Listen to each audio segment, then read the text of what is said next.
Welcome, football fans, to Saturday Showdown, the ultimate touchdown for your college football fix. Each week, we'll dive into the hottest games, standout players, and pivotal moments that define the season. Whether you're a diehard fan or just tuning in for the first time, we got all the stats, stories, and insights to keep you at the top of your game. So grab your favorite snack, get comfy. It's time to kick off another episode of Saturday Showdown.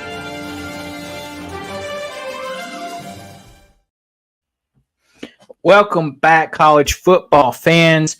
What a crazy week 6 of college football that we had this week. Man, there's a lot of big games, a lot of big upsets. And, I mean, the one that we're going to talk about here in a little bit that is the biggest of them all is Vanderbilt taking down number 1 Alabama. But as we jump in, you have to get started talking about Friday's games where Syracuse beats number 25 UNLV 44-41 in overtime, where Syracuse rallied in this game to force the overtime and then gets the win against a tough UNLV team that has been in the news, especially, everything the last couple of weeks with the NIL, losing their starting quarterback, losing a few other players that said they were going to transfer, redshirt for the rest of the season transfer. But, you look at this game, quick overview, Kyle McCord for Syracuse, 40 of 63 threw the ball 63 times for 355 yards and 3 touchdowns. Big win by Syracuse. They're now 4-1, sitting at 1-0 in the conference. UNLV is sitting at 4-1 with that being their first loss. Thoughts on this game? As this is game 2 for Williams under center for UNLV and had a good game, 21 of 25 passing for 227 yards, 3 touchdowns, 1 interception. So, not a bad stat line there, but, Syracuse comes out on top. Yeah, that's what happens when you make false promises to your best QB and he's not there. It's big moments like that, you wish you had. You wish you had that type of, leadership and that type of talent. Their backup quarterback, who's their starter now, did fine, but I'm sure that if you could have Sluka, I'm sure that that's the guy you would want in that spot. Excuse me. Also didn't help that UNLV had 9 penalties for 108 yards either. So that was very hurtful to them. And then they only had 20 first downs. That's pretty hurtful. 3 of 7 on third down. That's pretty bad. They only ran 50 plays. Syracuse ran 96. And then they only had the ball for a total of 20 minutes and 22 seconds. So obviously there was a lot of issues on UNLV's side, along with not having your best QB in there, right? Not having your best player that you wish you had. Obviously being very undisciplined with the penalties.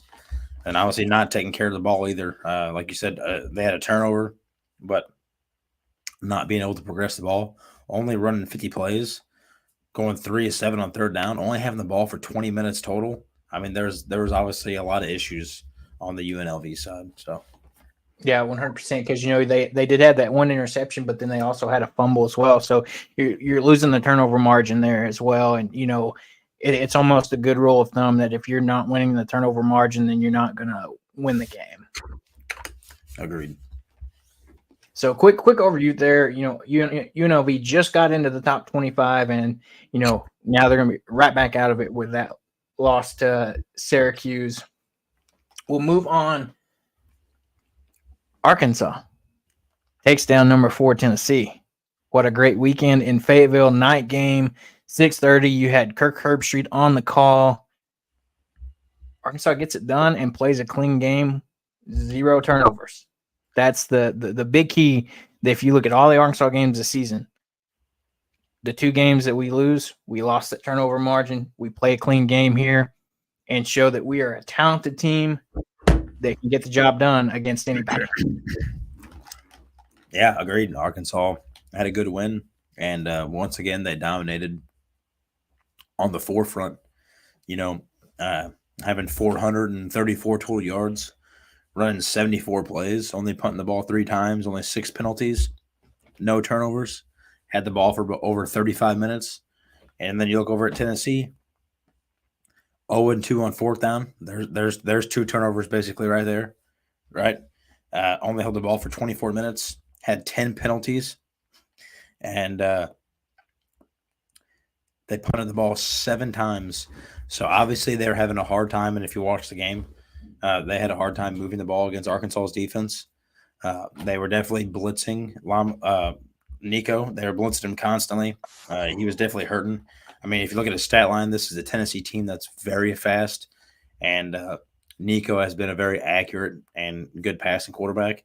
16 of 28 for 156 yards, no touchdowns, no turnovers. That's basically like not even playing.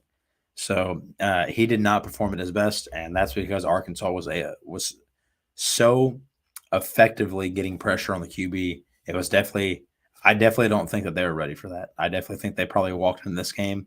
They know Arkansas is kind of tough, but they're like, hey, we're Tennessee. We're number 4 in the country. We've been so good up to date.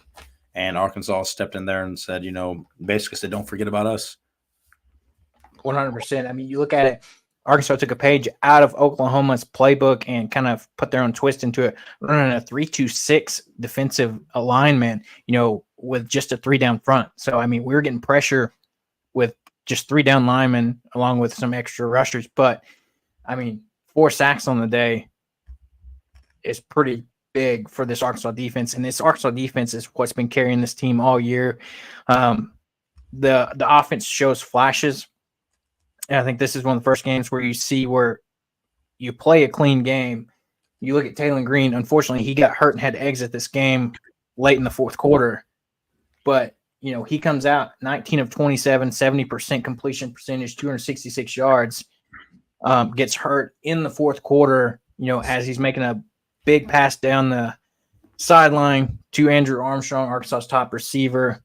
He takes a late hit, gets the roughing the passer call, but gets knocked out on that drive. Arkansas has to go down, settle for the field goal. Next drive, he attempts to come back in the game, gets hit and tackled once, gets up limping. Coaches decide to pull him for the rest of the game, and our backup quarterback Malachi Singleton comes in and wins the game for Arkansas and puts together a game-winning drive where he only threw the ball 3 times, but he had the rushing touchdown that put Arkansas up 19-14. Imagine that. Imagine being a guy who rides the bench all year, and your coaches have enough faith in you to come in and take over for Green like that, and you put together a game-winning drive that knocks off number 4 Tennessee and puts Arkansas right back on the map. So I'm sure Singleton probably feels great. I was about to say he was named SEC Freshman of the Week this week after that performance, right for himself. So Arkansas's got a nice bye week this week to get healthy before LSU comes to town for another night game in 2 weeks, which should be another big, exciting game in the SEC. Tennessee, they go on the road this week, they have Florida at home. So, can they kind of right the ship and get back from this loss against what's a big rivalry between Tennessee and Florida? We've seen a struggling Florida team that they got the win over UCF this weekend. But that's always one of those weird, heated games where it's a rivalry. Things can get chippy. Tennessee's needing to bounce back from a loss. They dropped to 7, so they're still right there in the playoff spots. But, if they, you don't want to have more than 1 to 2 losses, and they've still got to, if you look at the rest of Tennessee's schedule, they've still got to play Alabama. They still have to play Georgia.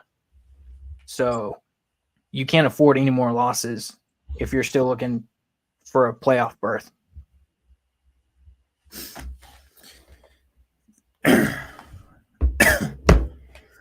And so as we continue with the upsets of the week, another big one, number 9, Missouri. They go down to Texas A&M, Kyle Field, and just get dog walked 41-10. And, I've been saying it all season. I'm not sold on Missouri, and I think we just see why. I think they were riding the success of last year a little bit. We saw them kind of get taken down to the wire with Vanderbilt a few weeks ago and get taken to overtime, and they figured out a way to win that one. They go down to Texas A&M to Kyle Field. and they just get it absolutely handed to them. Yeah, that was I don't know. I don't know what I was watching, but it definitely wasn't college level football being played by Mizzou. They lost to Texas A&M, who is now ranked 15th, but at the time they're 25th, and I didn't think that they should have been. I don't think Texas A&M is that good, anyways. I'm not saying they're a bad football team, but I didn't think they were that good. But they came in there and put in a statement. I mean, they put up 512 total yards against Mizzou. Mizzou only had 254 total yards. They had 68 rushing yards. So they had 4.2. They averaged 4.2 yards a play. 1 of 4 on fourth down. So there's three missed opportunities on fourth down that you didn't convert and turn the ball over. 5 of 15 on third down. You ran more plays than Texas A&M and were terrible at everything. 5 punts, 6 penalties. Only had the ball for 26 minutes. The offense was, I don't know. Cook 13 of 31 for 186 yards and a touchdown, and Noel 10 carries for 30 yards. So that was basically the extent of your offense. And what's even worse is Texas A&M's QB was, and I mean, he was horrendous in my eyes. He didn't do anything worthwhile. You guys basically lost to the Michigan style football. I mean, they basically just ran it down your throats and put up 5 touchdowns on the ground. I mean, their starting running back, 12 carries, 138 yards, 3 touchdowns. One of their backup running backs, 9 carries, 34 yards, 2 touchdowns. You literally just got dog walked by a team that just ran the football. Their quarterback did throw for 276, but I don't care how many yards you throw for if you're not scoring touchdowns. So, and he didn't have any turnovers. But the fact that you guys got ran on all game long for 5 touchdowns that blows my mind. You guys were number 9 at the time, and you guys played like you didn't even deserve to be ranked.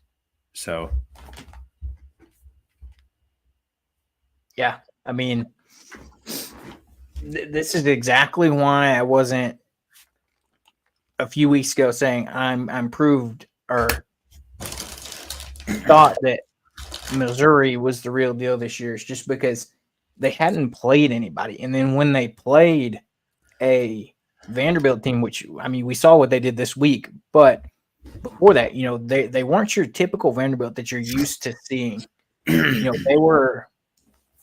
brought in Pavia via the transfer portal, new coach this year.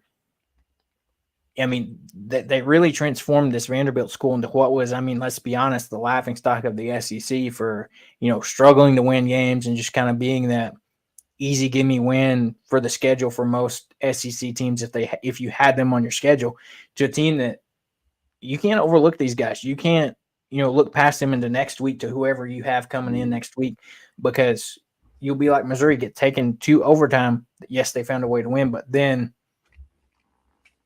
starts putting doubt in minds of people that, this wasn't the number 9 team in the country. Yeah, I could see maybe mid-teens, but top 10 was pushing it for me. But see, like even they beat Vanderbilt. So like even if you toss that aside, because Vanderbilt's a better team than what we thought, I mean, you still found a way to beat them, and to me, that's impressive after what they just did to Alabama. So like I could even look past that, right? You could even look past that. But you had a bye week to get better because your offense performed in that Vanderbilt game. Cook had 2 touchdowns. Your running back had 200 yards on the ground. Your offense was fine, but your defense was absolutely atrocious. It was not good. You guys get a whole bye week to take your time and figure out and work on the things you guys need to work on. And it's almost like you guys didn't work on anything. I mean, these guys came in and literally just ran the ball down your throat for 5 scores on the ground. And that, I thought Mizzou was a little bit better of a football team.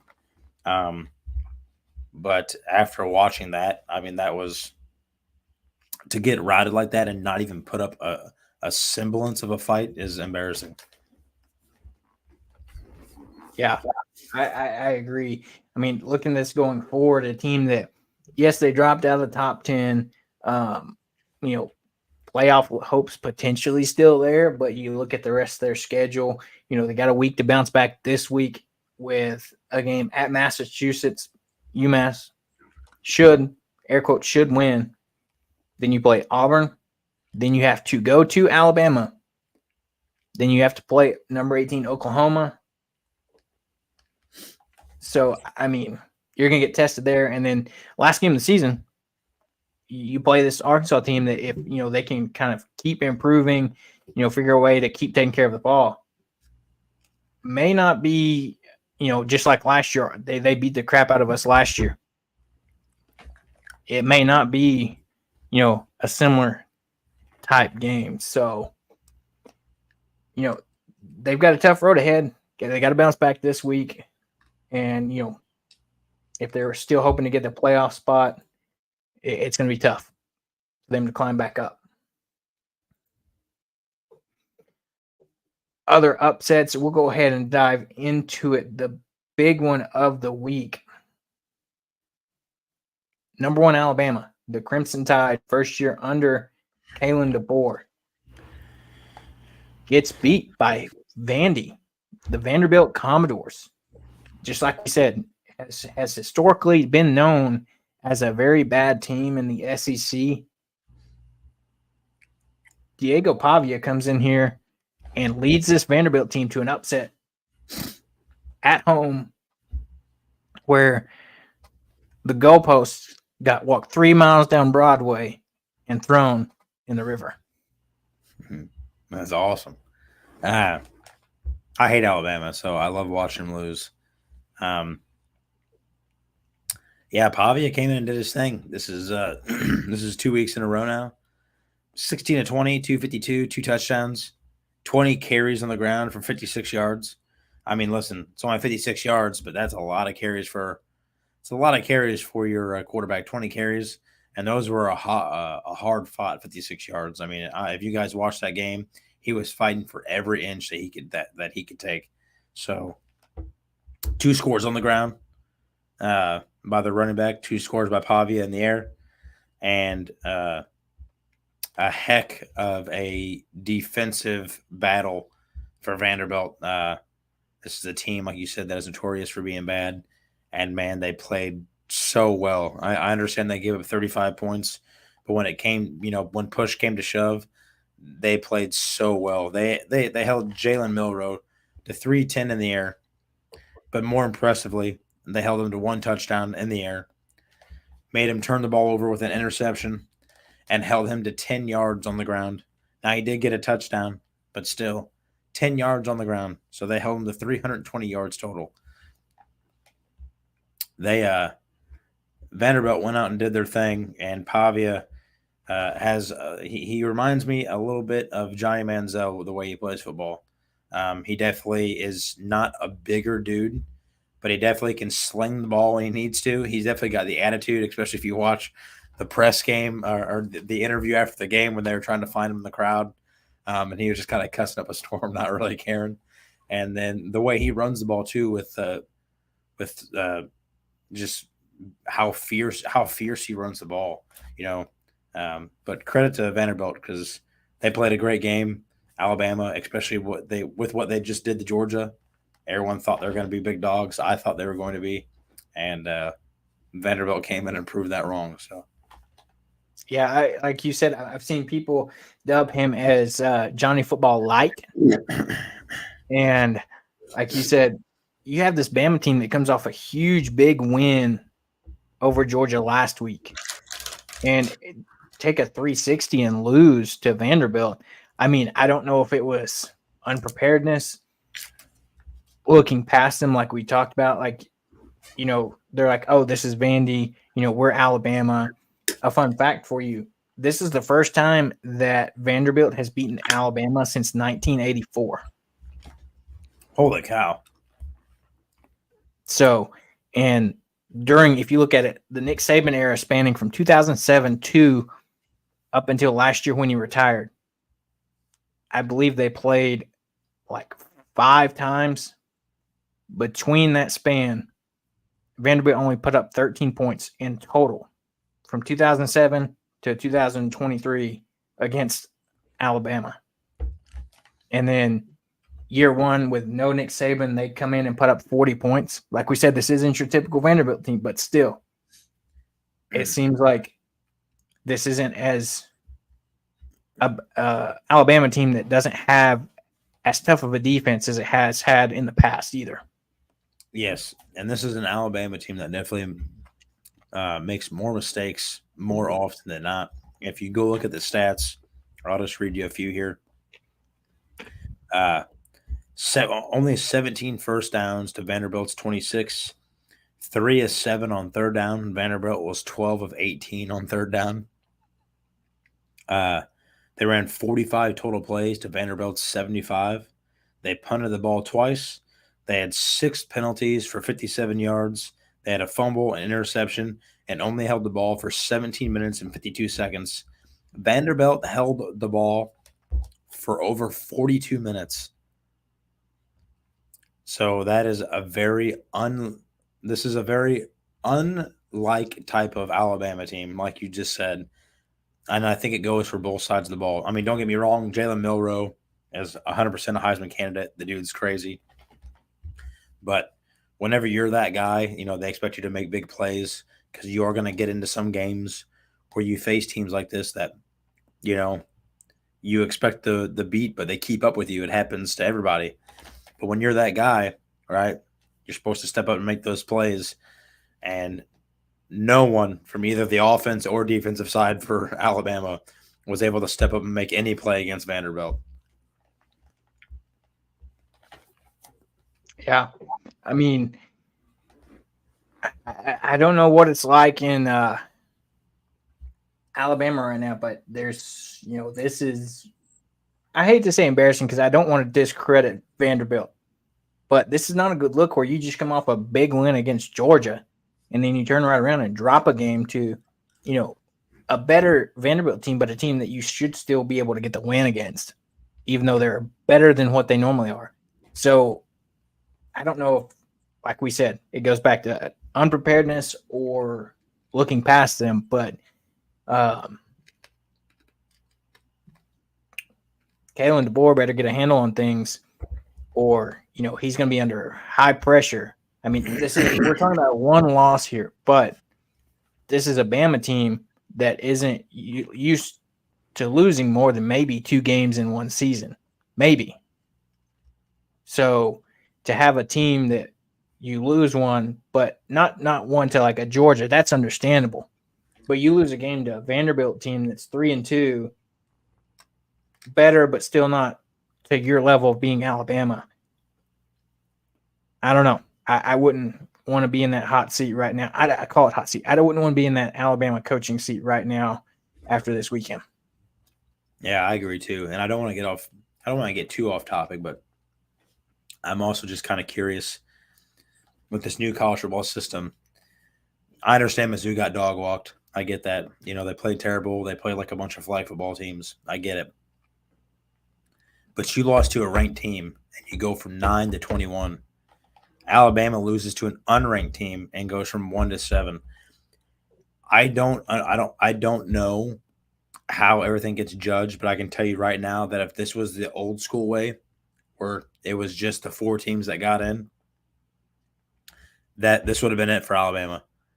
They would have been done. There would have been no coming back from it. So this is just showing.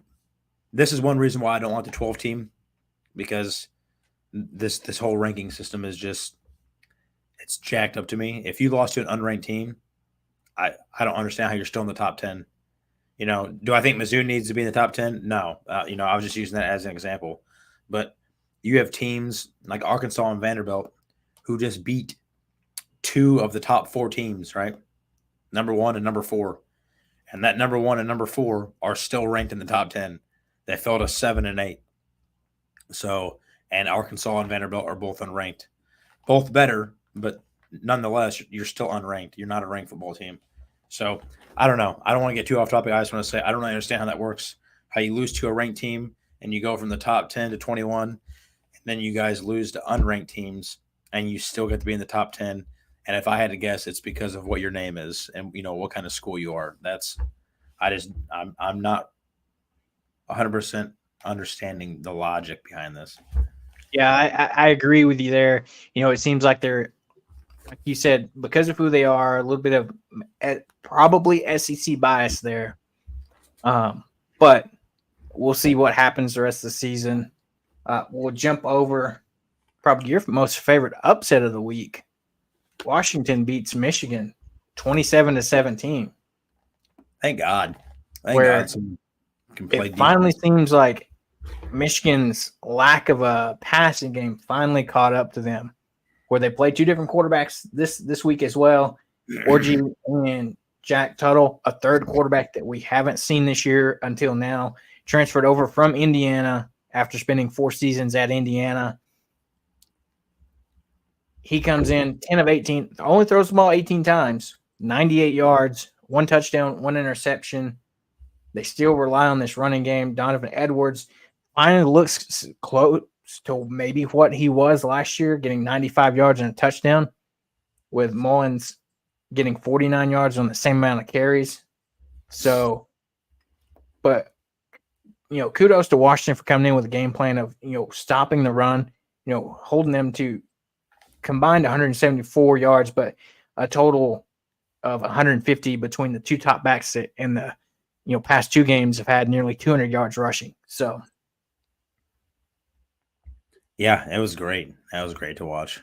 I was so happy they lost. I hate Michigan with every ounce of my body. But finally, it was nice to see somebody step in, watch the game tapes and be like, huh, all these guys do, all they can do is run the football.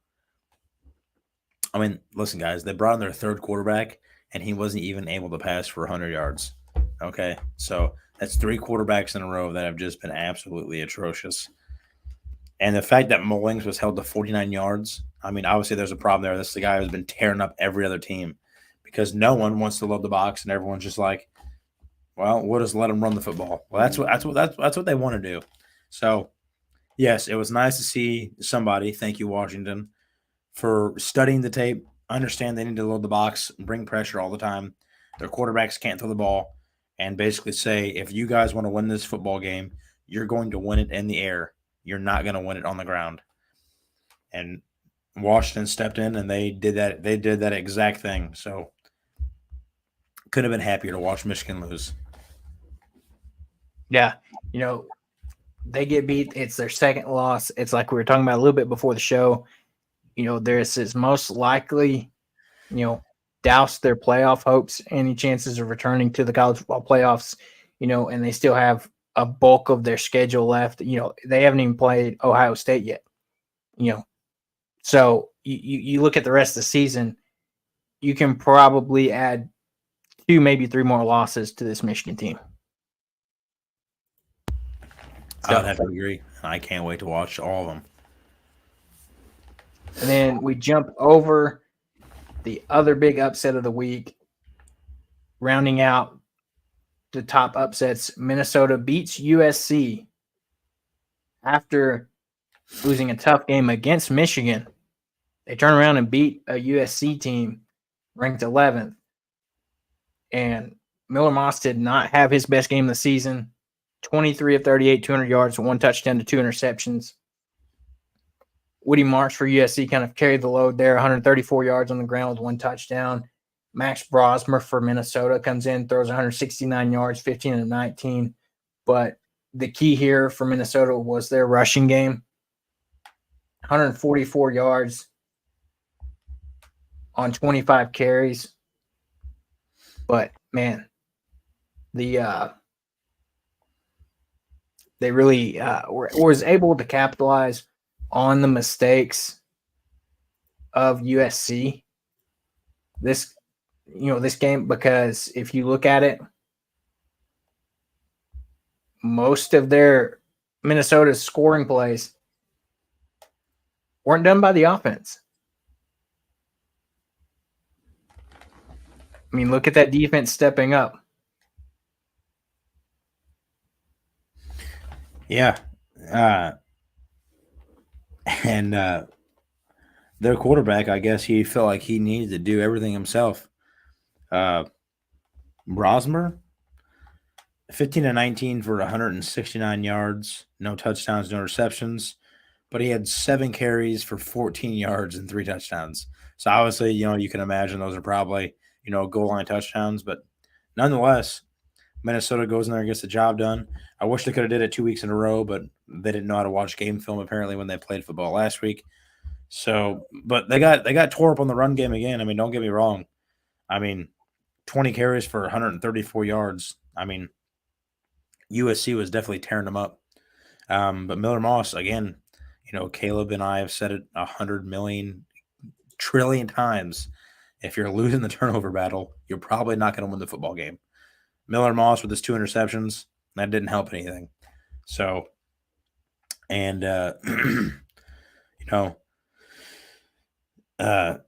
basically 3 turnovers total. They had a fumble they lost 2. And then the 8 penalties for 60 yards on top of it. It wasn't to help either. So a very undisciplined turnover type of football team this week against Minnesota. And a big win for the Minnesota Golden Gophers as they could have had 2 ranked wins in a row, but I guess they'll take 1 over USC. So USC now drops their second loss. They dropped down to 3-2. And I would say any chance that Lincoln Riley had of making a name for himself this year and going to a 12-team college playoff, it's probably not going to happen. Only if they find a way to win the Big Ten, but that's going to be tough. One other game I want to talk about in Week 6, just because we're going to talk about an individual player here. The Boise State Broncos take care of Utah State 62-30, thanks in big part to one Ashton Jeanty, 13 carries, 186 yards, and 3 touchdowns in the first half because he did not play the second half as they were up 49-17 at halftime. This running back, Jeanty for Boise State, has now eclipsed 1,000 yards this season with 16 touchdowns, averaging 10.9 yards a carry. On less than 100 carries. Less than 100 carries, 1,036 yards, I think is what the total is. And like you said, 16 touchdowns. Caleb told me earlier before the show started, the last running back to win the Heisman was Derrick Henry back in 2015. And he had 28 touchdowns. I want you guys to put that in your head for a minute. He had 28 touchdowns for a whole season. This guy has played 5 games, and he has 16. He's literally 12 away, like 16 touchdowns in 5 games. Like, yeah, that's basically. I mean, that's 3 touchdowns a game. This kid's scoring. That's basically what he's doing. Oh yeah, 100%. That's absurd. And for all the people out there want to be like, oh, he's just in the Mountain West. They're not really playing anybody. Take a look at what he did against when they played Oregon, who is now the number 3 team in the country. 192 yards and 3 touchdowns as well. So he's doing this against Power 4 teams, not just, these Mountain West teams or even, other group of 5 schools. He's doing this against tougher opponents, and he's making it look easy. Exactly. The man is a highlight reel. Makes it look like he's playing NCAA 24 in real life there. I mean, we looked up the odds after Week 6 for the Heisman. Jeanty is now top for those odds at plus 200. You have Travis Hunter at plus 300 and Cam Ward at plus 500. That's your top 3 Heisman candidates right now. Jalen Milroe, after that loss, drops down to 4. And then you have Dillon Gabriel sitting back there at number 5 with plus 1,400 for the Oregon Ducks. They are ranked number 3 in the country, but it's hard to argue, like Dylan's point. You've got 1,000 yards through 5 games. Some running backs are lucky to have 1,000 yards the entire season. Yeah. How many games do you still have left? He's got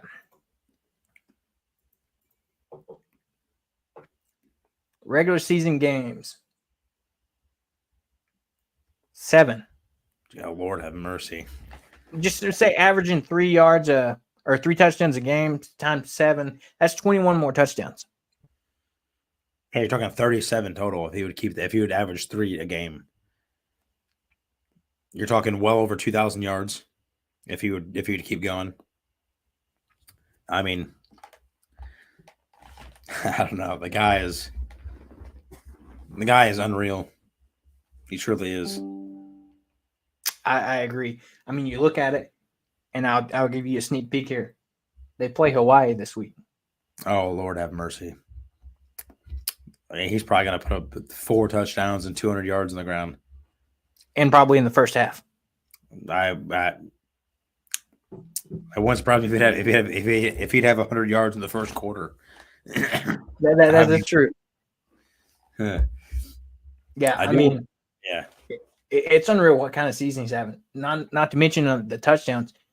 He's on pace to potentially have a 3,000-yard rushing season. Yeah, and this is all coming from a team who nobody thought was going to be ranked. They were kind of having some QB controversy, who was going to start, and now they went from unranked to 17th in the country. And yeah, and literally 5 spots away from being in the college playoff conversation. 5 spots. Now, I mean, literally, you're 5 spots away from possibly holding a spot and playing for a national championship. And this is a team that no one thought was going to be anything. I was about to say, this is the team that a lot of the college game day analysts had as their dark horse candidate to be in the 12-team playoff at that 12 spot. I mean, they're making a fight for it, and I mean, you're just like you said, 5 spots away. There's still several more weeks of college football for more potential upsets to happen. And if they can keep this winning going, which they shouldn't have any problems with, because they have Hawaii this week, UNLV next week, San Diego State, Nevada, San Jose State, and Wyoming. And then round out the end of the season with Oregon State. If I'm Boise State, none of these games really scare me. Like we've just established, you can't look past any of these teams, but none of these teams overly worry me when I'm going into a game planning on trying to figure out, how do I game plan for this team? None of these teams give me that feeling. Absolutely not, especially if you guys cannot stop my transformer type running back who's just going to morph into like this guy who you just can't touch whatsoever. If you guys can't stop my run game, then you're not going to be able to stop the ball when I throw it either. So, and I don't know how you feel, but it's almost like when I play Madden or any other football game. If it ain't broke, don't fix it. If you can't stop my run, I'm literally probably just going to run the ball the whole time. 100%. Not to mention, not stopping. He's 5'9", 215. So he's not a huge guy like Derrick Henry was either. So, we're going to welcome into the show Skeeter from the Woods, Water, and Mizzou podcast. Skeeter, how is it going? Well, you can't see my shirt. I'm a Saints fan too. So right now I'm not liking football after this weekend, but life is good. Just my team's not so much right now. How are y'all? We doing pretty good. Big win in Arkansas this weekend. Couldn't be happier. After that, Dillon's over here enjoying Michigan taking a loss, and his Ohio State Buckeyes continuing to win there too. So, yeah, Ohio State, y'all celebrate Michigan losing just as much as you do celebrate Buckeyes winning, correct? Yeah, we do. Yeah. I will watch Michigan games just to watch them lose, or at least hope. These last couple weeks that hasn't happened for me. So, but someone finally got it done. There you go. So, Skeeter, after this weekend, kind of what's the feeling or the attitude around, up there in Tiger Country? Well, it's one major disappointment, from the fan side. Drinkwitz has his press conference tomorrow. Interested to see what he says. I know he's probably going to give us coach talk, but it. I mean, you go out and you get beat 41-10. There's no excuses. Just you got out coached, you got outplayed all three phases. So the opportunity to bounce back is there. In a 12-team playoff, one loss does not end a season. So no matter how hard, how ugly it was, everything is still in front of them that they want to accomplish. So we want to see who rises up on this team and steps up as the leader of the 2024 Missouri Tigers. Yeah, 100%. I mean, I said it a couple weeks ago. You had this Vanderbilt team that just got this huge upset against Alabama. They're not your typical Vanderbilt that we know of SEC's past. That's kind of, I hate to term it this way, but was essentially the laughing stock of the SEC for years. I was telling Dillon, Vanderbilt hasn't beat Alabama since 1984. And they got a big win here at home, showing that Clark Lee might be getting this Vanderbilt team headed into a different direction than what many coaches before him have struggled to do. It's crazy. I believe we fell the same amount in the polls for us going to double overtime and beating Vanderbilt as what Alabama did for losing to Vanderbilt. They dropped us the same amount after playing Vanderbilt. Even though we got the win, but everybody's making fun of us. Oh, you had to go double overtime to beat Vandy. Well, they're not saying that after last weekend. Yeah. What do you think? What do you think the issue was? So I can toss the whole Vanderbilt thing aside because obviously they just beat Alabama, and obviously, like Caleb said, and I think we can all agree, Vanderbilt is heading in a different direction than what they have been, and well, since the whole football program there has started. So you get a bye week, to work on some things because the defense in that game was not very good, and the Vanderbilt game, but they still found a way to get it done. So you get a bye week to work on things. So what do you think happened, coming into the Texas A&M game? I understand Texas A&M is, they're not an awful football game, but they're a football team, but they're probably somewhat decent. But it seems like nothing could happen. Usually I see in Mizzou football games, it's usually one side of football does really well and the other side, kind of struggles, and then they vice versa. But it seems like the offense nor the defense could get going. Defensively, you go back to Drinkwitz's press conference.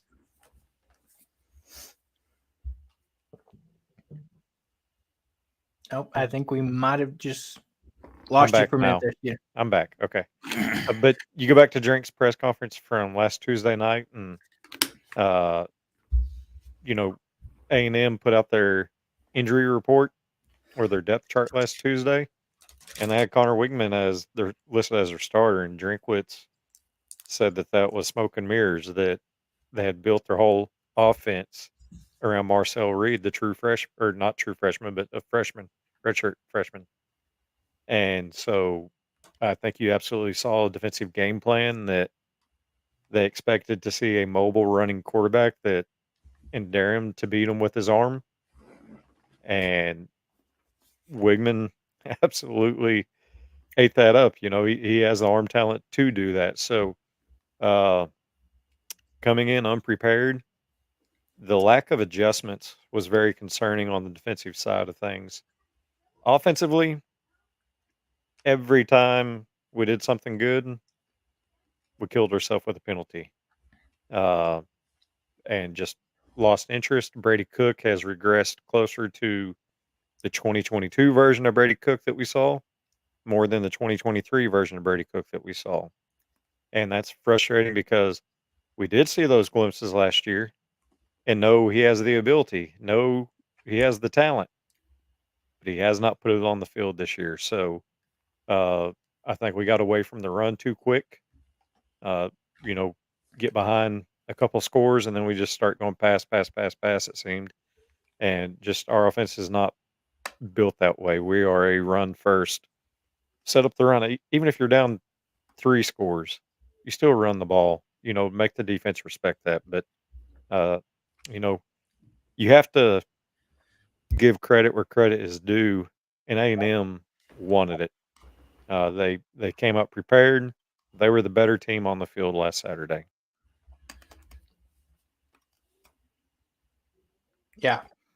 I mean, I can see that. It's like you said, though, big week to bounce back here. You got UMass on the road, a team that should be able to take care of business against. This is We better.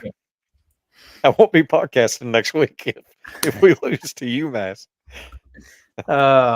Yeah. So, I mean, great perspective there, on Missouri. It's like I've talked about on this show. It's like I still think you guys have a good team, but I haven't seen performance of a top 10 team. Yeah. The ranking was absolutely with what last year's squad did and the results we got there and the talent we returned. It's the one time going into a season that Mizzou was given respect without earning it. And I don't know if the players read the tabloids, paid too close attention to the rankings and just believe that they go out there and roll the Mizzou helmet out and win, but that was not the case. Yeah.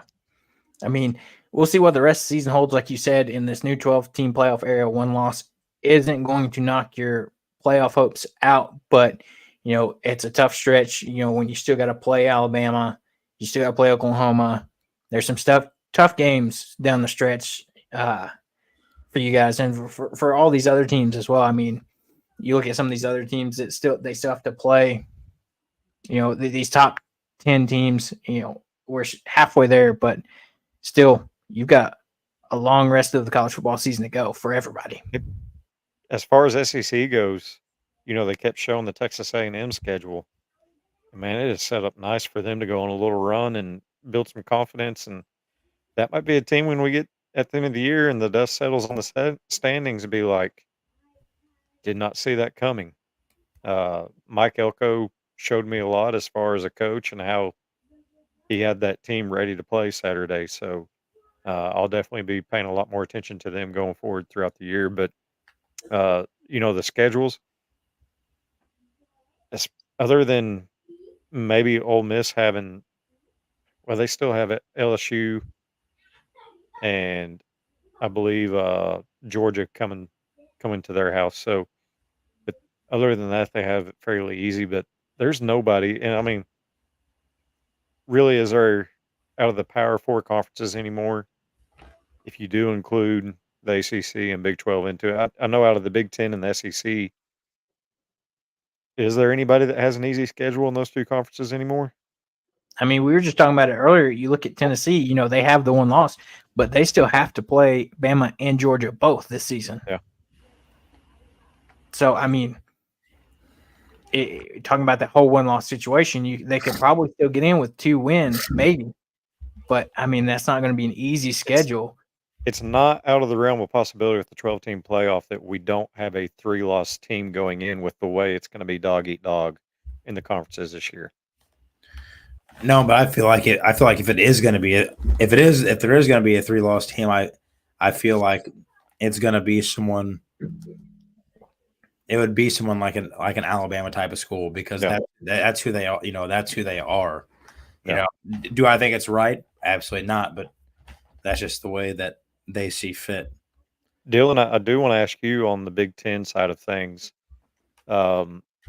Indiana already bowl eligible with this new coach that they have. Is that a team the nation needs to pay attention to? Is it their schedule that's got them to their 6 wins already, or what's going on there? Listen, we don't play. we don't ever play the hardest of teams until usually late into the year, and it's usually never anyone. It's usually never anyone typically crazy, besides Michigan these last handful of years. Yeah. That Jim Harbaugh's been there. That's basically been our biggest opponent. Penn State's never really been an issue. None of these other teams have really been a problem for us. But now you add in a team like Oregon, and that makes things a little more interesting because that's who we have to face this week. And for me, I'm not worried, but I'm also not 100% confident either. Will Howard has shown a lot, but there's also been some times that he's made me a little nervous, and I'm kind of not sure how the offense rolls. Ryan Day is a great coach, and he overcomes a lot, but I'm just not. I don't know if we have the offense to keep up with Oregon. They're very high powered, and that's basically what they've been known for. Dan Lang and them. He just pounds the football. They got Dillon Gabriel who can absolutely launch it. Their run games, obviously, tops. They're one of the faster teams in college football, and Oregon has built on that. But they're really not known for having a defense. That's where I think our only advantage on them is that Ohio State is more or less known for having a really good defense on top of a solid offense. But this year, I think it's a little different. I think we do have a solid offense, but I think we're more one-dimensional as far as just in the run game. I'm not saying Will Howard can't throw the football, but with Travion Henderson and Judkins there, it's like a two-headed monster. But our defense, I feel like, has more of an edge this year, than usually it kind of being even. So I don't know. We're 6 wins in right now. We're where we're at because of the schedule that we played. I think anyone probably could have played these guys and won. So, that's why I hate and love Ohio State's schedule. We start off always with the easy teams, and it's like we get to build confidence. But I feel like that also hurts us at the same time because we just walk in and just beat down all these teams. Well, what are we going to do when we're halfway through the season and we got to play a team like a Penn State, who's ranked, 6 now, or, Oregon, who's ranked 3 right behind us. And then at the end of the year, we got to play Michigan. So I don't know. It's where we're at because of who we faced, but we're really going to find out what kind of team Ohio State is this week. I mean, we're really going to find out who they are. So is this the year James Franklin takes Penn State to the Big Ten championship game and finally, earns that top 10 ranking? I think a lot of it comes down to this week, to be honest. I mean, if Ohio State loses and Penn State wins, I mean, we're obviously going to drop below them. Penn State, I was not 100% confident in them in the beginning of the season, although I hate anyone that's not Ohio State. I just wasn't 100% confident. But they have played some really good football, and I can't lie. There have been some games that have been a little iffy, but even when you go back and you look at some of Ohio State's games, even some of the games that we've blown out in, you could say our offense was kind of iffy. So, I don't know. Penn State, I definitely think that they're a team that a lot of people have overlooked, but I definitely would not overlook them anymore because I think they're definitely here. They're definitely here to stay, especially with that win over Illinois. And Illinois was on fire at that point in time. I mean, they were playing really good football, and Penn State went in there and kind of just locked them down like Illinois couldn't do anything. So, Caleb, I've heard that if James Franklin doesn't get it done with Penn State this year, he's a name to look out for down in Gainesville and going back to TC. Not that Penn State would fire him, but that he might see his exit strategy, that he's never going to, eclipse that next step at Penn State. Yeah, I mean, that's in the realm of possibilities there. I think Napier's seat's still plenty hot. They got a big game this weekend against Tennessee. They beat UCF last week. They've got some wins, but they're still trying to run a 2-quarterback system that never works. I mean, it may work for a little bit, but you start playing SEC ball, that is not going to work. Nope. And I mean, we saw A&M went down to Missouri or down to Florida and beat them it was, I think, their first week playing the 2-quarterback system. Napier is just going to have to pick with a guy and roll with it. And if it's me, I'm going with the guy that has the higher upside, and that's DJ Lagway, the talented freshman. I mean, what are you going to lose? Your job either way. So why not go with the guy that gives you the best chance to win? If you go with DJ, I think you have a short leash because Mertz is the guy that can come in and bring you back some wins. But if you're gonna ride DJ, I think you got to keep that leash somewhat short because every game matters for Billy Napier's, career at Florida. 100%. We'll go ahead and jump over. We'll start talking week 7. Another big week of college football. Dillon's Ohio State Buckeyes, the game day game of the week. We'll get to that in a little bit. But first game on our ESPN pick'em here. We got Washington and Iowa. Washington, the team that knocked off Michigan last week. Iowa, you know what you get every year with Iowa, a tough, hard-nosed defensive team that sometimes struggles to put up points. This game is in Iowa. Washington or Iowa, the 2.5-point home favorites. What do you guys think?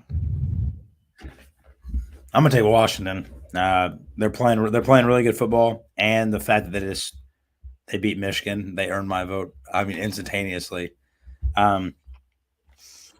But Rodgers played really well. He's played well so far the whole season, and he's taken really good care of the football. I mean, he's got over 1,600 yards. He's got 12 touchdowns and 1 interception. So he's definitely throwing the rock through the air, and he's making good decisions. Obviously, with only having 1 interception, their run game is, I wouldn't say it's great. It's a little subpar. 601 yards. It's kind of, I keep thinking about Jonty, so it's kind of hard to judge somebody when that guy's got over 1,000 yards already. But 601 yards in 5 games isn't bad, and he's got 6 touchdowns. And their defense, actually, I think is better than what a lot of people think too.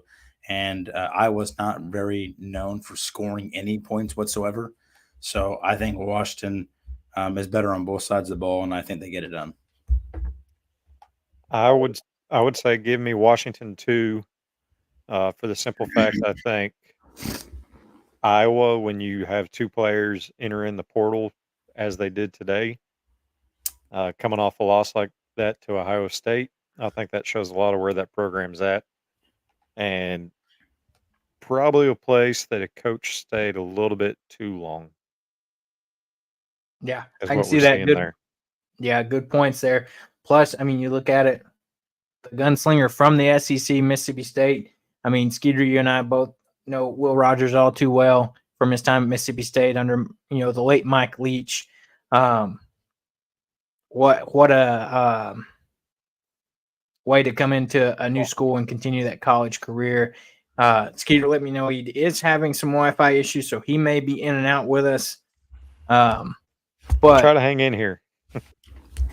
Yeah, I was saying, you know Will Rogers all too well as that gunslinger mentality from Mississippi State under the late Mike Leach and that air raid offense. So I'm with you guys. I'm taking Washington in this one to take care of business on the road at Iowa.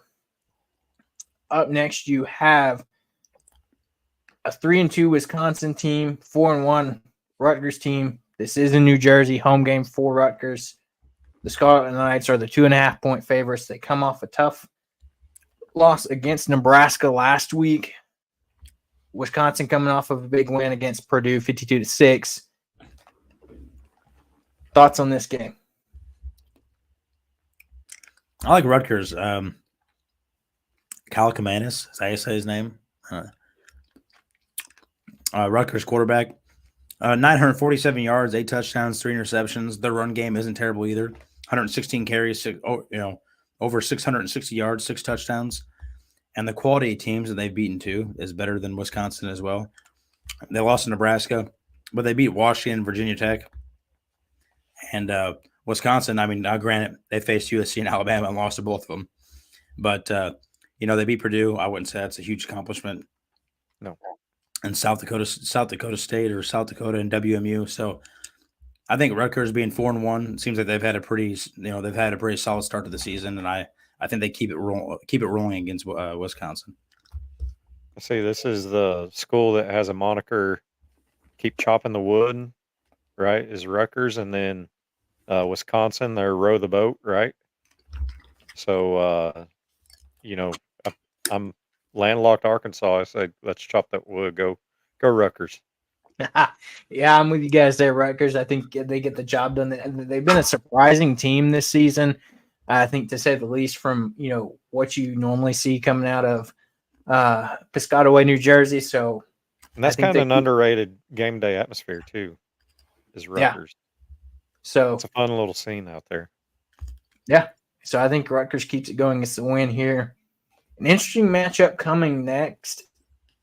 Team we just talked about, Penn State line sitting at number 4, headed to the Coliseum in Los Angeles to take on USC Trojans coming off a loss against Minnesota. Drew Aller, the guy under center, second-year quarterback for Penn State, 1,100 yards, 9 touchdowns on the season. Miller Moss, the guy that takes over for Heisman-winning Caleb Williams, 1,398 yards, 9 touchdowns, 4 interceptions on the season. This has a chance to be an interesting game in LA in the Coliseum. Like Skeeter mentioned earlier, can James Franklin show that this is a top 5 team? Can they come in a tough environment in USC against a Lincoln Riley team that's known for its offense and lack of defense and continue the winning for Penn State? Yeah, I mean, Penn State's on fire, like I said earlier. I think that they're a better team than what a lot of people thought. I thought they were kind of subpar coming into the season, but obviously not. I mean, 5-0, they haven't played the best teams, but overall, I thought their team has looked pretty good. And USC, at times, they look like they could be one of the hardest teams to play in football. And the other times, they look like they just don't know what they're doing, like against Minnesota. And Miller Moss, I think, has a lot to do with that. There are sometimes comes in and the kid looks like he's a perfect replacement for the Caleb Williams, right? That's one thing people were worried about. Who's going to take over for Caleb Williams? Miller Moss, sometimes he looks great. And there are other times he makes a lot of bad throws and a lot of bad mistakes. Penn State takes care of the ball better. They Aller makes a lot of good decisions. Their defense is really solid. Miller Moss, I just think he's too inconsistent, especially if you're making mistakes like he did in the Minnesota game. If you make those against Penn State, it's going to get out of hand really fast. So I'm going to take Penn State to win. I think it's going to be a really good game, and I think it could be a good game, but it could also be a game, I think, too, that ends up in a blowout, especially if that USC offense can't take care of the ball properly. I'm going to go for the 2007 college football season, rebirthing before our eyes over these last few weeks. Penn State stubs their toe again, like they've done every year under James Franklin, and they go out to LA and lose to Lincoln Riley, who has a squad with their back up against the wall. I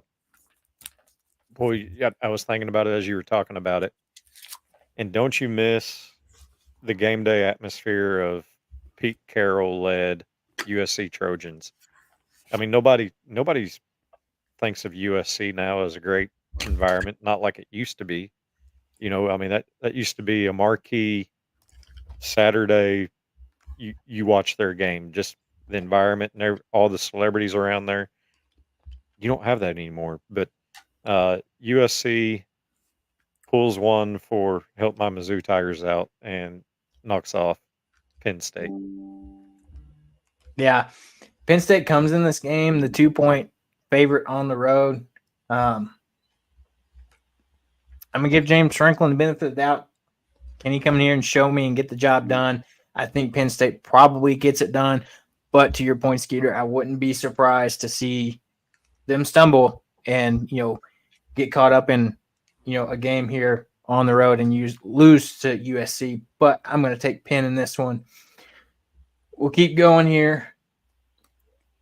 The Cal Golden Bears that took Miami down to the wire, headed on the road to Pittsburgh to take on the undefeated Pitt Panthers.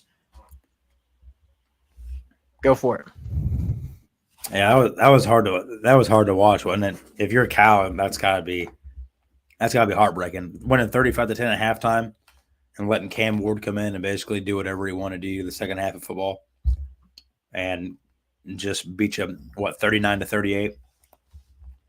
I Part of me wants to take Cal here because of that performance they put up against Miami, but then I also look at the team that they could be as well because they're so inconsistent. This is also a team that lost to Florida State, so I don't know. I'm going to take Pittsburgh here just because their offense is so high powered. I mean, Holstein's got 15 touchdowns, to his 3 interceptions. The run game is subpar here. Only 374 yards and a touchdown on the season, but it seems like they score enough points and they get enough done.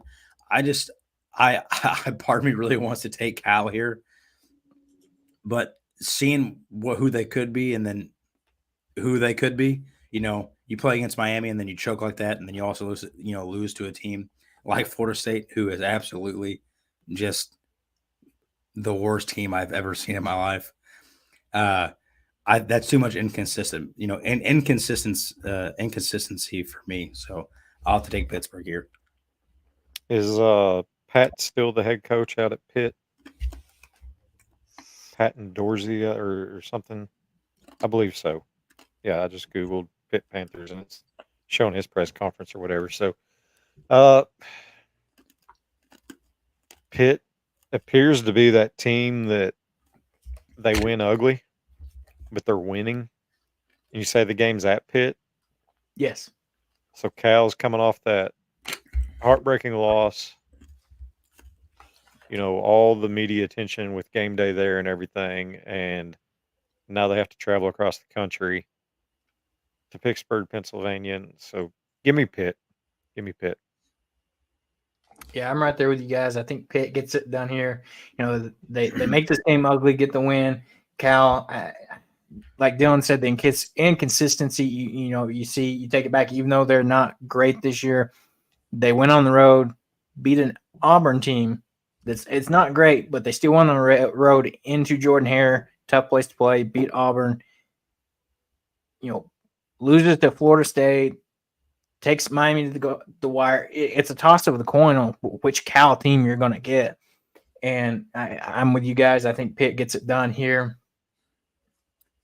We continue to what I think is an interesting game this season. A surprise to me, the BYU Cougars taking on the Arizona Wildcats.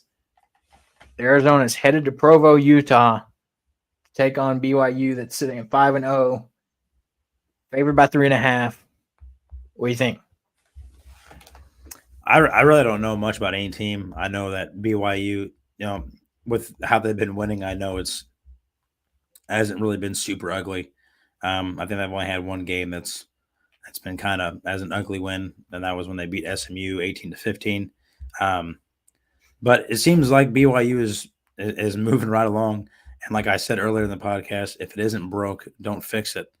So I'm going to take BYU here, although I think it is going to be a very good game, especially if Arizona is, again, we're talking about inconsistency. They lose to Texas Tech this week, but they beat Utah the week before. So if Arizona comes to play, I think it could be a very interesting game, but I'm going to take BYU. I'm going to give you some real depth analysis here. So on NCAA 24, I created a player, got an offer to BYU, went there and won the national championship undefeated. Former AD that left us over the winter, springtime, Desiree Reed-Francois, is now at Arizona, so she can kick rocks. Go BYU. Yeah, great analysis there, Skeeter. I like that. Yeah. BYU, I think they continue to get it done. I think they've been the surprise of the Big 12 so far this season. They go and knock off a ranked Kansas State team. They go and, they let them fight back into it, but, go on the road and have a, big game against Baylor. They're coming off a bye week, 2 weeks to prepare. I think they're shaping up to be a potential dark horse for the Big 12. And I think they continue to get it done here, and BYU gets the win. Up next, you've got the Washington State Cougars taking on the Fresno State Bulldogs. You have games in Fresno, California. Washington State favored by 3.5. They're coming off that loss to Boise State a couple weeks ago. UNLV coming off that upset this week to Syracuse, where they've, we all know the NIL news with UNLV. They lose their quarterback. Skeeter and I both have ties with the head coach of UNLV, former Missouri head coach, former Arkansas defensive coordinator Barry Odom at UNLV. So that's a tough for them. But Washington State, Fresno, the Cougars get it done. I think every time Washington State has came up, I think I've picked against them and I've lost every time. So I don't think I've picked them one time. I think I've picked against them every time and I've lost. So I think this time I'm gonna have to pick. Well, just on that, I'm going to pick Washington State. I've never picked them one time. Every time I go against them, I've lost. Their offense is high powered though. I mean, Matt here, almost 1,500 yards passing, 13 touchdowns, 5 interceptions. Also, a little concerning too that he's the leading rusher on the team with 453 yards and 5 touchdowns. I mean, I guess it's not super uncommon to see, especially with how dual threat QBs are more of a thing now than ever. But I'll take Washington State. I'm going to say give me Fresno because this is going to be a Mountain West Conference officials officiating this game. And since the news broke of, the Pac-12 of Washington State and Oregon State basically robbing the pantry dry from the Mountain West, they're going to have to go beat not only Fresno, but Fresno and the refs. So that's hard to do. And give me Fresno. Yeah, I'm going with Dillon here. I think Washington State can get it done here. This is a team, like Dillon said, we've had them in the pick'ems before. They're coming off that loss against Boise. They have wins against the Washington team that knocked off Michigan. I think it's going to be a close game. They're expecting a high-scoring game with the over-under being 61.5. In a shootout, I'm going to take the Washington State Cougars. Up next, the game day game of the week. Dylan, you're going last here. Ohio State headed to Eugene, Oregon, to Duck Country. Ohio State, the 3.5-point favorite in Eugene at Autzen. Dillon Gabriel, the former Oklahoma Sooner, transfer over, 1,400 yards, 11 touchdowns, 3 interceptions. Will Howard, 1,200 yards, 12 touchdowns, 3 interceptions. Former Ole Miss running back Quinshaw Judkins for the Buckeyes, 468 yards, 5 touchdowns. James for Oregon, 552, 5 touchdowns. I think it's going to come down to which team can get the stops, like we talked about earlier. Oregon is one of those Pac-12 teams that's notoriously for having high-powered offenses and not a lot of defense in their games. Whereas you have this Ohio State team, like Dillon mentioned, has had some struggles this year, seems a little bit more one-dimensional. I'm sorry, Dillon, but give me the Ducks in this one. Oh, man. Well, I watched part of that Oregon game last Friday night, and 2 of the 3 interceptions Dillon Gabriel's thrown were in that game.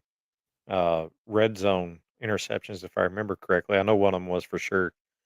They're allowing him freedom out of the pocket, scrambling and throwing on the run. That works for most opponents.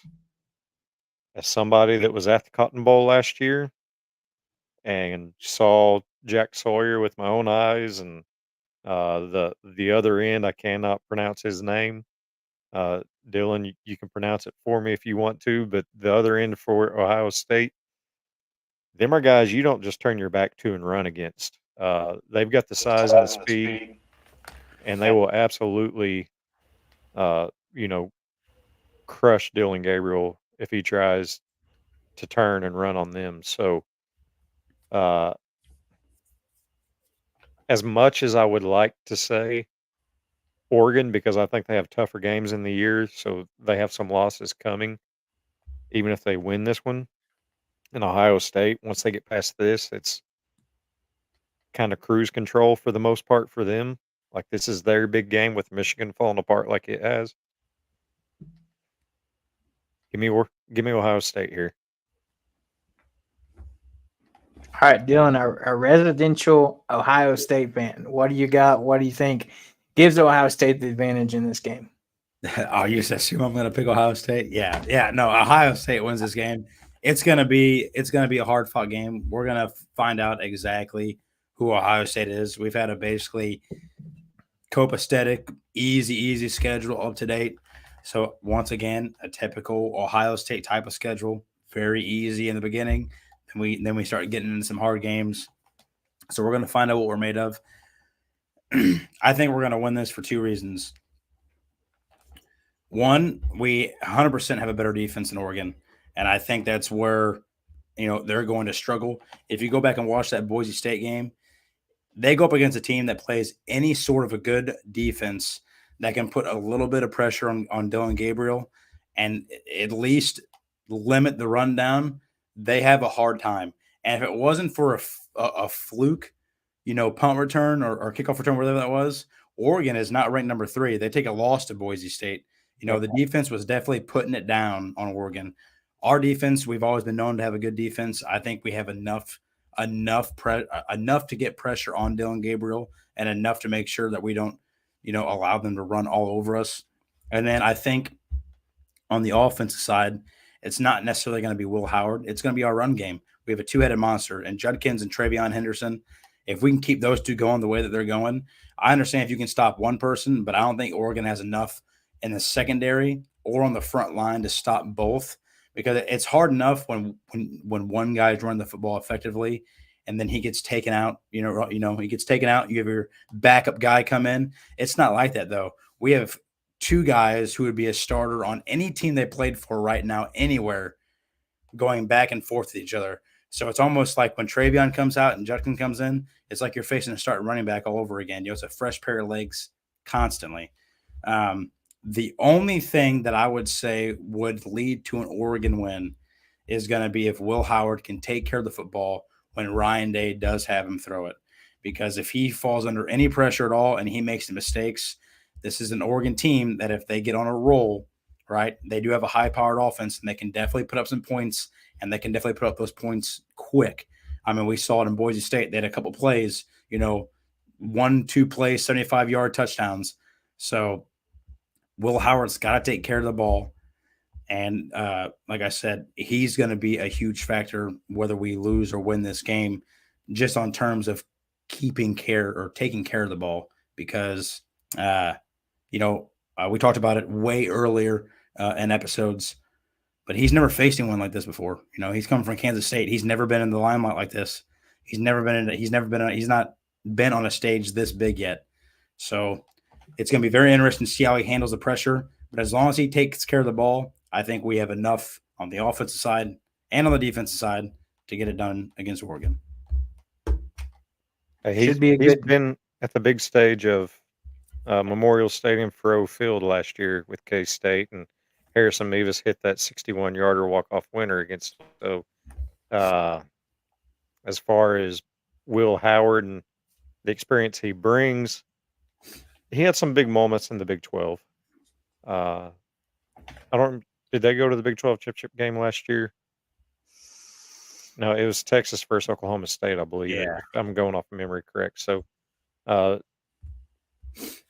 my familiarity with Will Howard, as long as you don't ask him to do too much, he can be great. Agreed. When you get to trusting him too much and turning the reins loose, he will leave you some head-scratching plays. Like, what were you thinking right there? I don't know how Chip Kelly's coaching him.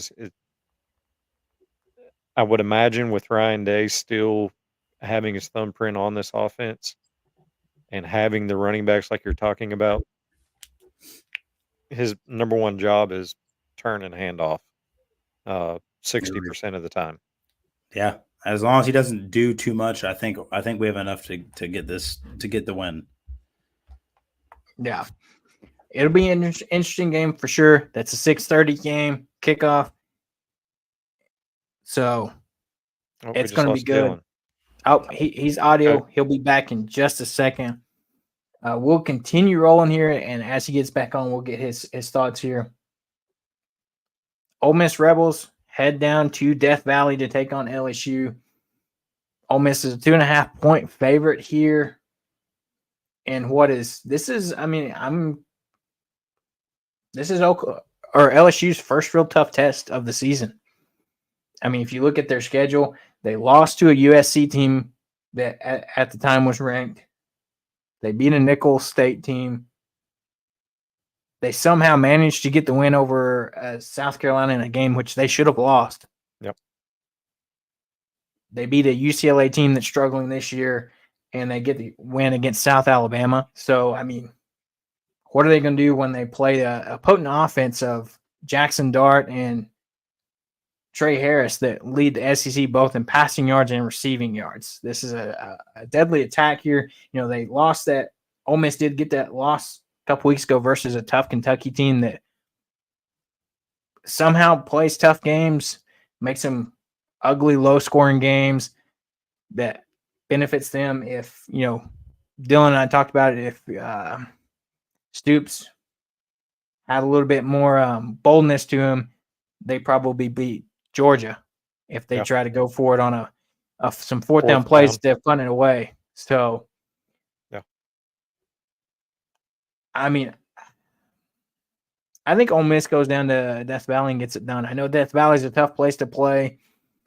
Dylan, we were just talking Ole Miss heading to Death Valley to take on LSU. We just talked about it. LSU hasn't really played anybody this season. They've struggled on defense at times.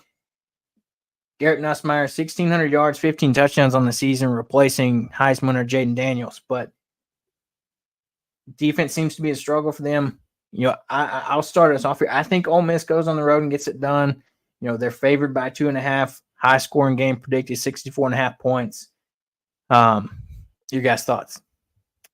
I look for Ole Miss to pull out the win as well, but I don't look for it to be high-scoring. I think if Ole Miss is smart, they're going to turn and hand the ball off a lot. Lane Kiffin obviously has a running scheme that works well. I know everybody puts a lot of hype around Jackson Dart and Juice Wells and all the skill position players, but when you're in a hostile environment like that, take the crowd out of it. Take the crowd out of it. You do them double-digit play drives by just turning hand, and then you wear that defense out, and then you can hit them with your kill shot later in the game. So I feel LSU is a shell of who they were last year, and I mean, I might eat my words on it, but if we all only had a crystal ball, so we're brave enough to go on podcast and put takes out there for people to bookmark and receipt, but I don't think LSU's nearly as good as the hype that they've gotten. So give me Ole Miss. Yeah, I'm gonna have to agree. I'm gonna take Ole Miss too. Like you said, Skeeter, LSU is definitely a shell of itself. They're not the same type of team that we're used to seeing. I'm not saying they're terrible, but it just doesn't seem like they're up to par with who with what you expect with an LSU team. And if Ole Miss doesn't struggle against Kentucky and lose, we're talking about an Ole Miss team that's still undefeated, and I understand they're ranked nine now, but maybe they're 4, 5, or 6. So I just think with Jackson Dart, I just think with his ability, the kid's a superstar, and their run game actually isn't bad either. So I just think offensively they have more, and I think defensively they're a little tougher, and I think they're just going to cause problems for LSU. But I do agree. I do not think it's going to be a very high-scoring game. Yeah, it should be an interesting game. One of the primetime games on the new SEC on ABC. So we'll see what happens there. We'll jump over to the undefeated Iowa State Cyclones headed to Morgantown, West Virginia to take on the West Virginia Mountaineers. They beat a struggling Oklahoma State team. Iowa State's coming off a win against Baylor.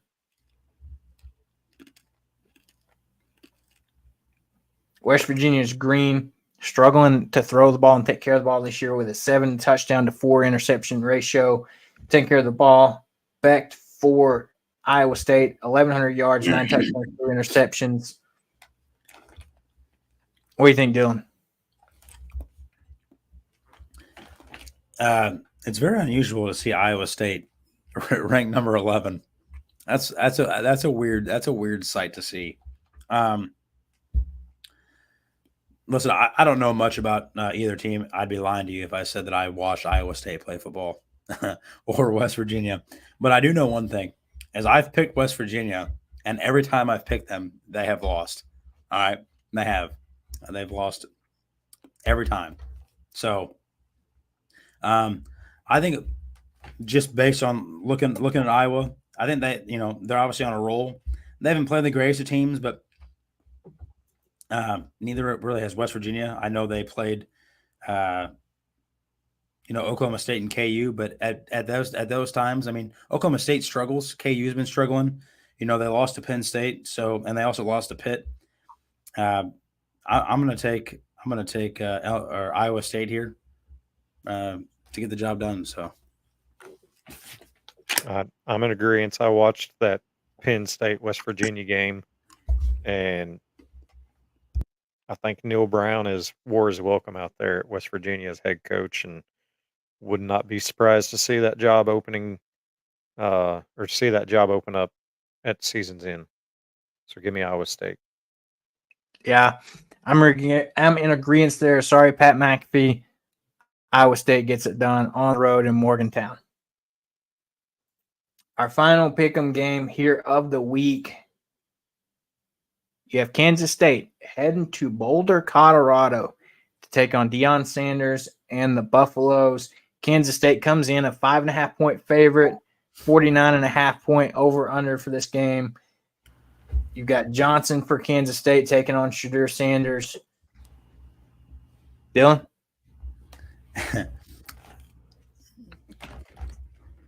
I'm going to have – listen, if this was a couple games ago, I think I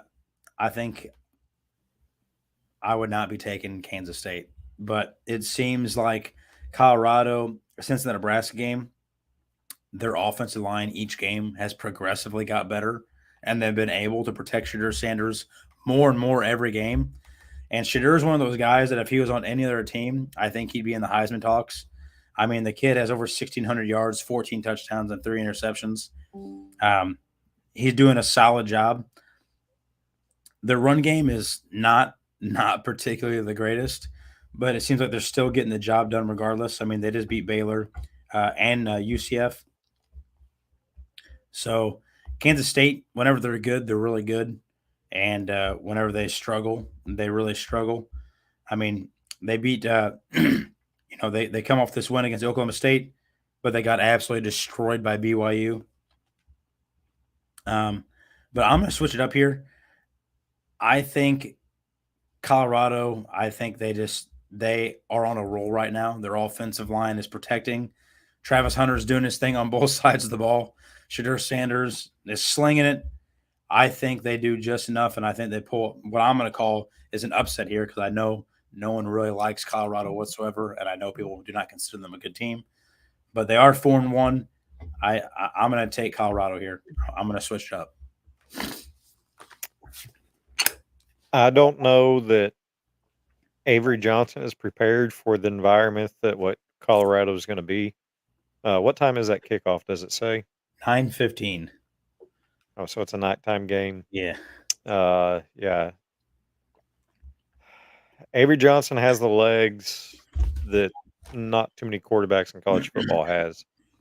But the eyes and the arm are also very vital and important for a quarterback. If you're talking running back or receiver, legs is great, but having the eyes and the arm at quarterback is very vital too. And that crowd, Folsom looks like they're right on top of them. They're rowdy. It's going to be nighttime, so they're all going to be liquored up and even more ready for it. So give me Colorado. Even man, Dion's going to take it and run, but that's another week of Dion we got to hear. So give me Colorado.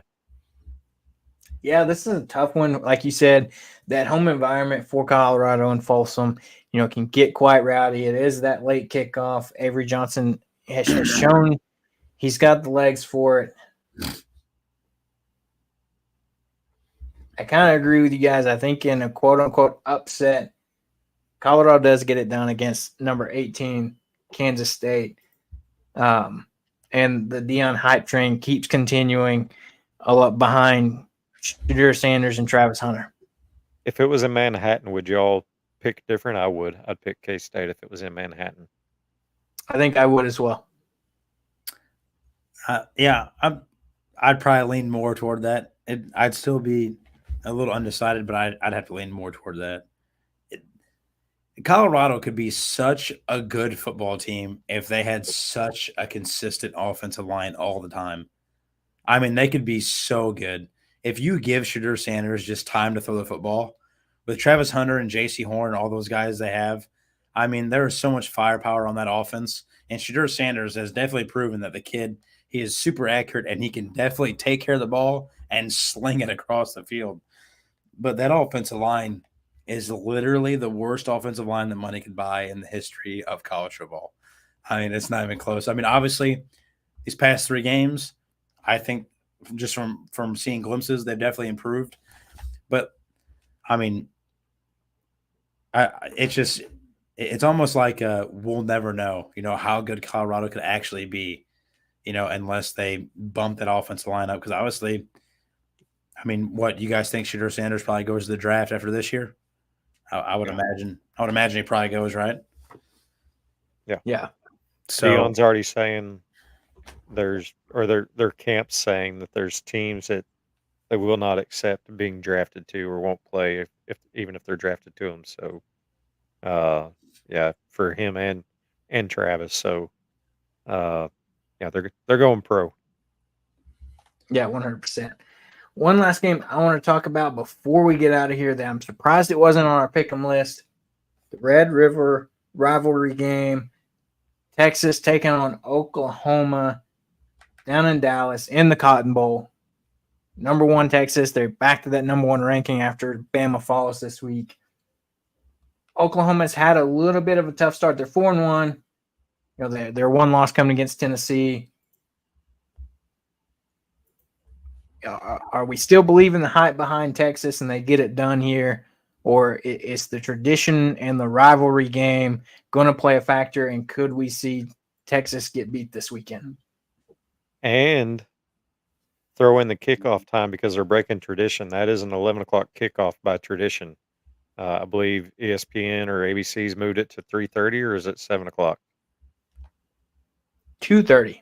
2:30. Okay, so you give the fans more time out there in the state fair and more time to get that liquid courage in them. So it's even going to be more of a, crazy environment and crowd there. Oklahoma's already benched their quarterback. Now they had the Auburn game to play with Hawkins, I believe is the new kid's name. And he was okay. They got saved by a pick 6. Otherwise, Auburn beats them. If Auburn learned which team to throw the ball to, they would have beat Arkansas and OU. But man, coming off a bye, is it going to be Ewers back at quarterback, or is it going to be Manning again? I think it's Quinn, right? Quinn Ewers. They did say that he is going to play in this game. I think, with the rivalry, anything's possible. It's 2 teams that hate each other. One of the coolest environments of any college game throughout the year. But give me Texas here. Just that environment with a freshman quarterback and OU having to replace so much along the offensive line coming into the season, I knew that was going to be a big question mark for them, and they have not answered that yet. Yeah, I mean, this is a very interesting game to talk about because, like you said, in this environment, anything can happen. I mean, just being in that type of environment can make a backup QB turn into a starter just for that one day, right? I mean, that's the type of stuff it can do. But Caleb Williams. I can't go off of environment, right? I have to go with what I know, and I know that Texas overall, I think we can all agree, is by far the better football team, offensively and defensively. And if Oklahoma's quarterback just struggles at all and doesn't live up to that environment, right, it could get really ugly. But I will say, what a more perfect type of picture for Oklahoma to come in and upset the number one, right, ranked Texas Longhorns. Quinn Ewers is back.